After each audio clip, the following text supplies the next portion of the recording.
How are you? Welcome back. This is the beautiful campus of IIT and wonderful Bronzeville, and I am here today with Bliss Brown. Welcome, Bliss.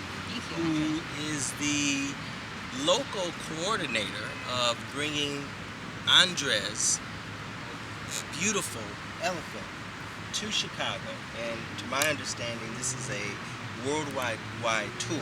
Could you tell us a little bit about the Chicago connection and how you were able to bring this phenomenal elephant to Chicago and to IIT? Well, I've been lucky enough to be friends with Andres for the last 6 years, and so I've watched the progress of the Human Elephant Foundation with great interest over the last 4 years. And when I heard that an elephant was being made that was coming to North America, this elephant was made for the World Wilderness Congress, which was held in Mexico in November. I begged Andres to let the elephant stay in North America for a while. And we're really encouraging people to make use of the elephant, to have picnics around her. We're posting curriculum materials online on Imagine Chicago's website. We've been working with the Civic Knowledge Project at the University of Chicago to also develop some curriculum materials. So the intention is that people hear about it, first of all. That's why I'm so grateful to you for doing some publicity about this. But also that once they hear about it, they say, I want to see this, I want to get involved, I want to think about what I can do. And that there are materials available then to do some of that. Welcome back. I'm here with Janine Zagel, one of Andres Botha's assistants, who is handling his national campaign on the internet and helping to bring awareness on a national and international scale. Janine, could you tell me a little bit about this project, where it's been, where it's going? Exciting. Domkul Wane left Durban, South Africa last year in October, and she made her way to Altamira in Mexico. From Altamira she was at the Wild 9 conference, basically talking about coexistence in Merida in Mexico in November. From there, Mexico City, Cuernavaca, Juarez, El Paso, Fayetteville, Chicago.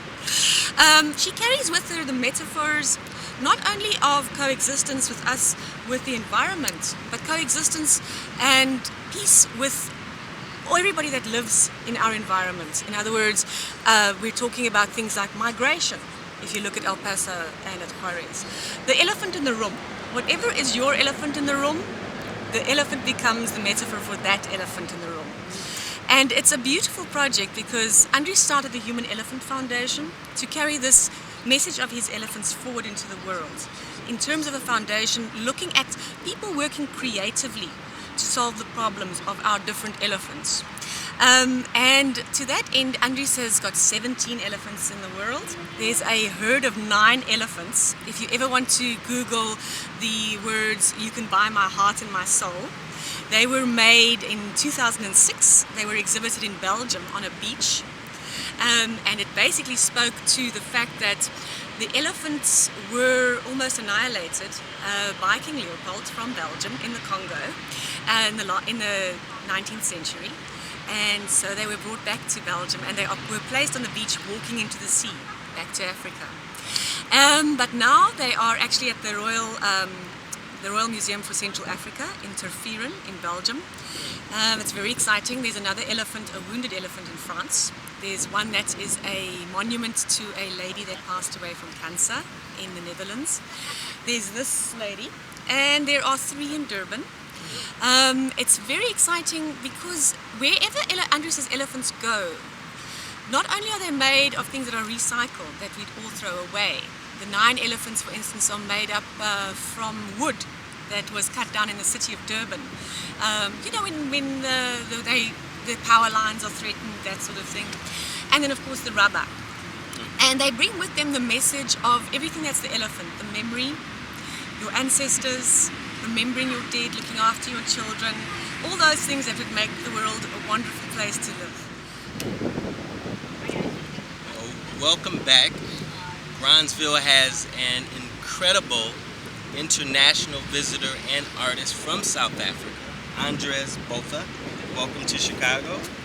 Thank you very much. Welcome to the IIT campus, and please tell us about this beautiful woman. I'll call her a woman, but your creation.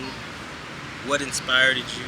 What is it made of? What is she made of? And just what this journey means to you to see your work travel around the world like this. Okay. Well, first of all, the name of this elephant is Nomkubowane, which is, the name comes from a sort of African goddess.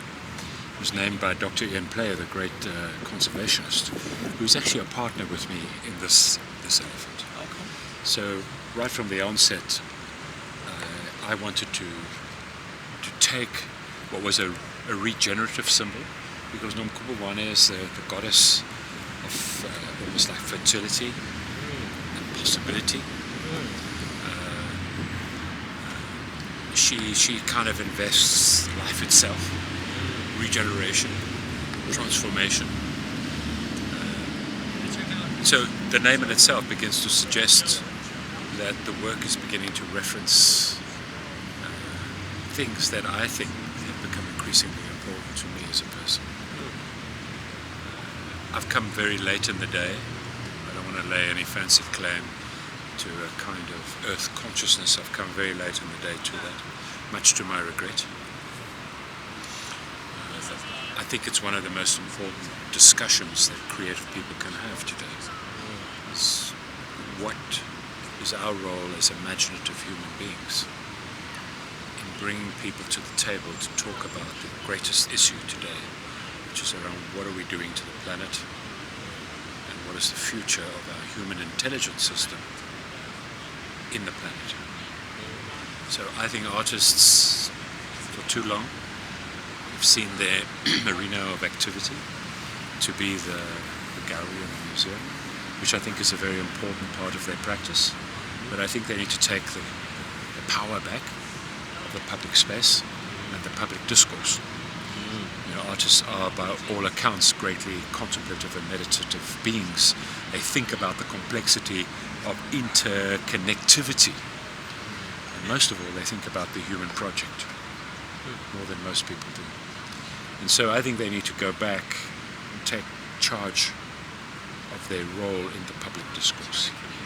Let that weight of their opinions about what that public space should be, in terms of the institutions we put together, in terms of how we see our future on the planet. We need imagination and contemplation for that, and have that sensibility way down on the more didactic sort of thinking processes of science and mathematics. We need to put the human body back on the table as part of the discussion. The elephant is our last largest living mammalian presence. It's 2 million years old, this African Loxodonto africanus. It is the African elephant. It is the reminder that we share the planet with this large-scale entity. As we expand as a human being, as a human species, so they have to shrink to accommodate us. This inability for us to tolerate or to have coexistence with others spreads through to our humanity. I mean, we struggle. I mean, as a highly sophisticated being, we're still struggling with race. We're struggling with identities. We're struggling with complexities of humanity. Our inability to live with the elephant is a metaphorical reference to that complexity of our inability to find coexistence. We cannot find coexistence not only with people, but we cannot find it with the planet, with other living things. So this thing here, if your son will see out this elephant, and his children may be able to witness the last roaming elephants free on the African and Indian diaspora. Otherwise, they're going to go. We know that. If we carry on as we are.